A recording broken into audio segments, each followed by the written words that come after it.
Bienvenidos a la segunda parte de la conferencia con el doctor José Guillermo Memo Ángel.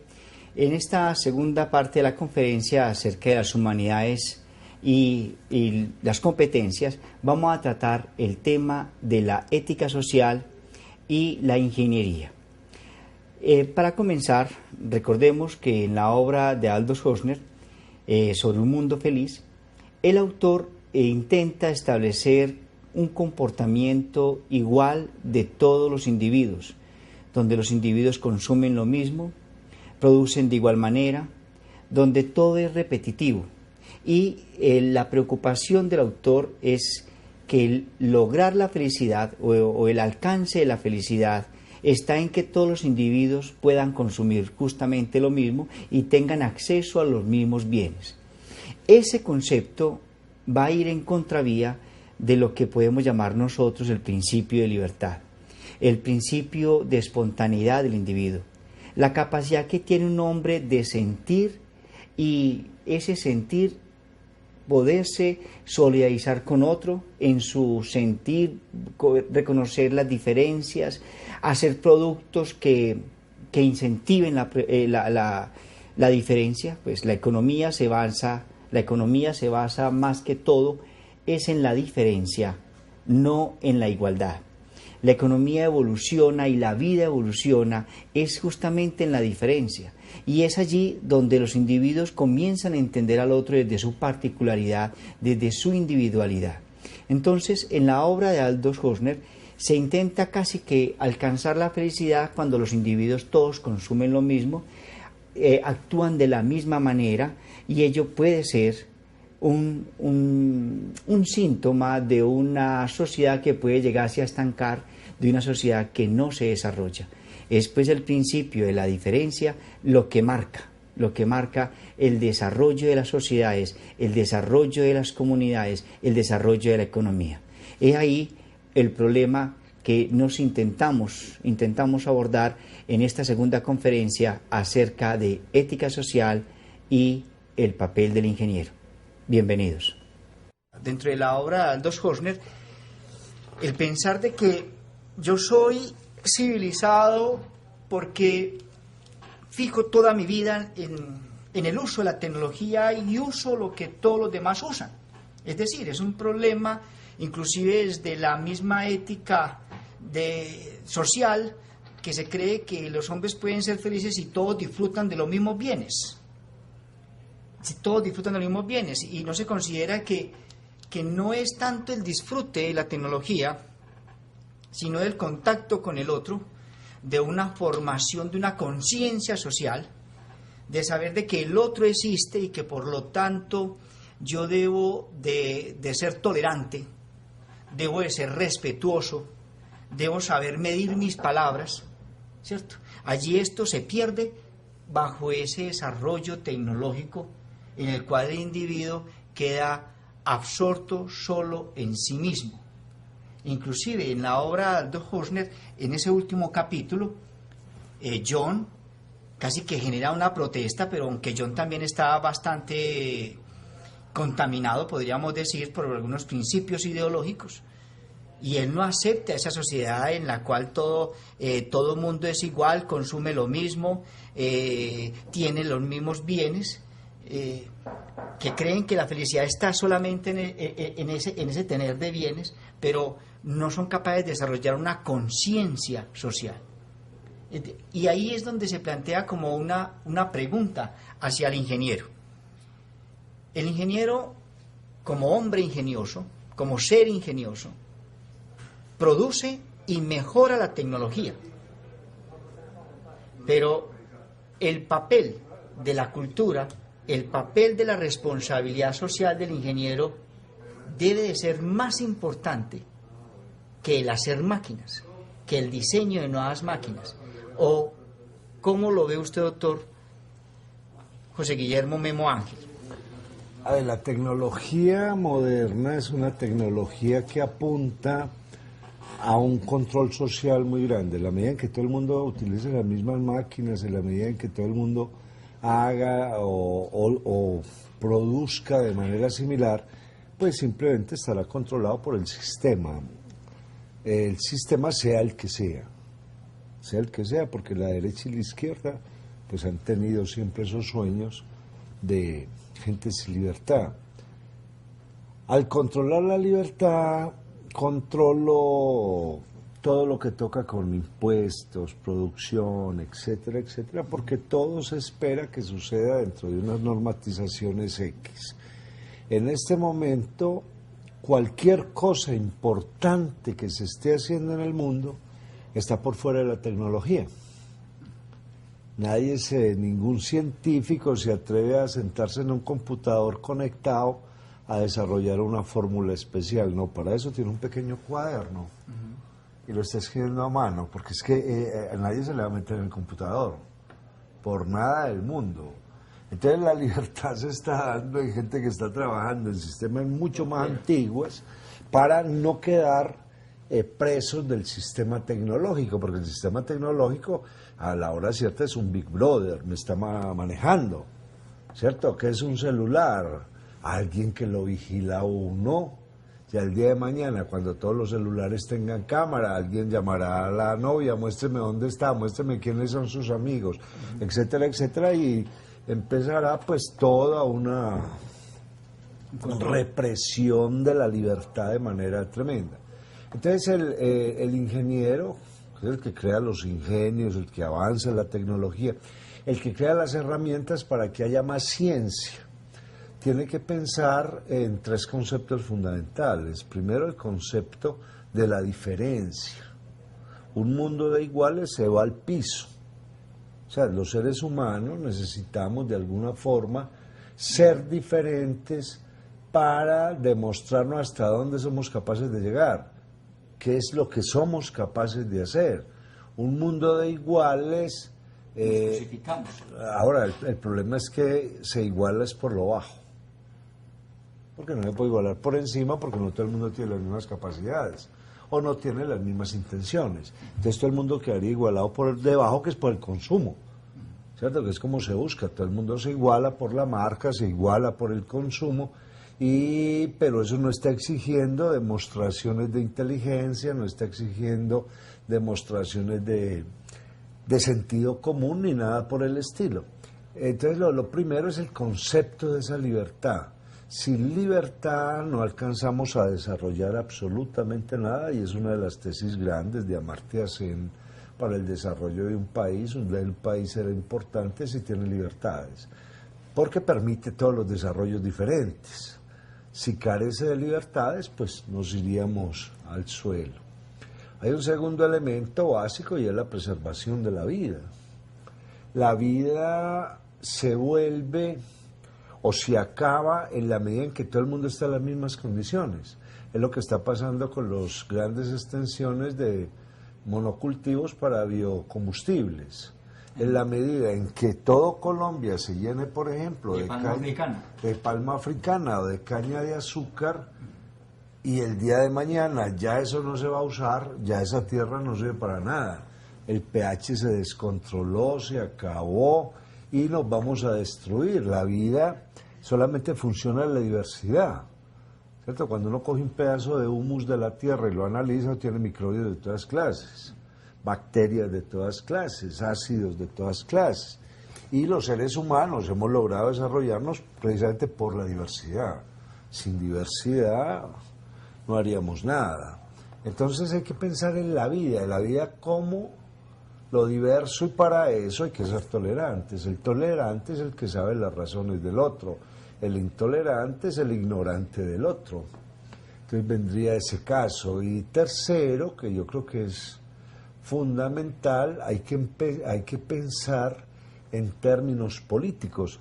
A ver, la tecnología actual obedece a unos intereses de poder. De toda la tecnología desarrollada hasta ahora, digamos que hay un 20% funcionando, porque los estados determinaron que esa era la tecnología, y hay un 80% que no sabemos por qué no la aprobaron o por qué no está funcionando, etcétera, etcétera. Entonces viene como esa tarea de tener un pensamiento político en términos de cómo se define la política, de cuidar al otro. O sea, la política es cuidar al otro para que el otro me permita vivir a mí. Es cuidar al otro para que el otro sea seguro para mí y yo sea seguro para él. Entonces, la tecnología que se desarrolla debe apuntar en términos políticos a ser una tecnología que mejore las sociedades, pero no que las mejore en un solo término. Una sociedad hay que mejorarla en términos humanos, en términos culturales, en términos sociales, en términos económicos, etcétera, etcétera, porque no seríamos capaces de vivir dentro de esos mundos felices, ¿cierto? Y menos dentro de un solo mundo feliz. Mire que la globalización dio como resultado los nacionalismos. Y las xenofobias. Claro, entonces en un momento determinado un montón de gente dice, no, no somos capaces de ser globales, me voy a volver vasco, entonces aparecen los vascos, aparecen los corsos, aparecen los palestinos, aparecen los bretones, etcétera, etcétera en el mundo, buscando una posición en el mundo donde a través de la cultura ven el mundo de otra manera. Es que el mundo no lo podemos ver con una sola mirada, un solo lente, porque por ejemplo así es como nos hemos engañado. A nosotros nos han dicho, mire, es que el mundo ha progresado mucho, el hombre ya llegó a la luna. El mundo progresará mucho cuando yo pueda coger en Campo Valdés o en el barrio Castilla un cohete para la luna. Antes no, eso es un juego de unas élites. Eso no le ha provocado nada a los señores de Belén ni a las señoras de Envigado. Para nada, es un progreso que no es cierto. El progreso está cuando todos podemos tomar agua potable, cuando todos podemos encender un bombillo. Entonces, esa función social de la tecnología es llevar el progreso a las capas más bajas de la sociedad. Si es capaz de llevar el progreso a la capa más baja de la sociedad, la misma sociedad que tiene sus diferenciaciones para poder funcionar, será una sociedad cada vez mejor. Pero hay que llevarlos abajo, ¿cierto? Porque es que alguien dice, la actriz tal no se envejece y la medicina ha avanzado mucho, pues para esa actriz, o eso cuando cojan viejitas de Belén y la rejuvenezcan, ¿cierto? A partir de ahí ya esa tecnología sí tiene sentido. Y cuando me rejuvenezcan, pero que yo me quede tranquilo, que no le suceda a la gente que hay por ahí, que por ejemplo la tecnología le quita las arrugas, le quita la grasa, etcétera, y queda una persona muy linda que no quiere a nadie. Porque es que a eso nos está llevando el exceso de las cosas y la carencia de afectos con las personas. Hay una frase de Serrat que a mí me gusta mucho que dice, me gusta todo de ti menos tú. Y entonces que es espectacular, ¿cierto? Lo que sea, pero no lo inviten, pues, o no lo inviten que no nos lo resistimos. Porque el ser humano no está hecho para ser visto, el ser humano está hecho para que interactúe con otro ser humano. Entonces la tecnología tiene que apuntar a eso, que en el momento en que yo dejo de interactuar con el otro, porque en el intermedio hay una máquina, en ese momento me estoy destruyendo yo mismo. Doctor José Guillermo Memo Ángel, para terminar, nos gustaría que de pronto usted nos diera como una conclusión acerca del papel del hombre, de ese hombre ingenioso, el papel del ingeniero dentro de cuáles son sus competencias dentro de una comunidad, dentro del papel de el otro, del reconocimiento social al otro. ¿Cuál es ese papel de cuál es esa competencia que debe desarrollar ese ingeniero? A ver, el modelo del ingeniero real es Leonardo da Vinci. Leonardo, que es el que, digamos, el padre de la ingeniería mecánica moderna, se preocupó por tres cosas fundamentales. Primero, por ser muy humano. ¿En qué consiste la humanidad de Leonardo? en entender que uno es humano cuando la naturaleza, lo que hay en el mundo, se mezcla con lo que yo aprendo del mundo. De hecho, dicen que esa es la genialidad de Leonardo, el haberse creado como campesino, se crió en el campo y se trajo todas esas leyendas del campo, todos esos cuentos que le contaban los campesinos, se trajo los paisajes, se trajo la visión de los árboles, y eso lo mezcló con lo que le enseñaron en el taller del Verrocchio. Entonces logró tener dos visiones del mundo, una visión mágica y una visión racional del mundo.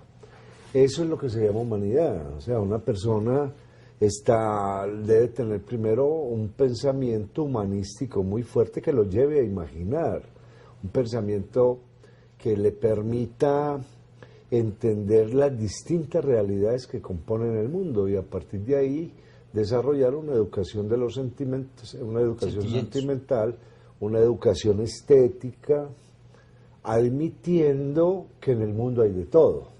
Para Leonardo había los grandes señores como Ludovico el Moro, por ejemplo, y también estaba la lechera, esa mujer que ordeñaba todos los días y llevaba la leche en un balde de madera.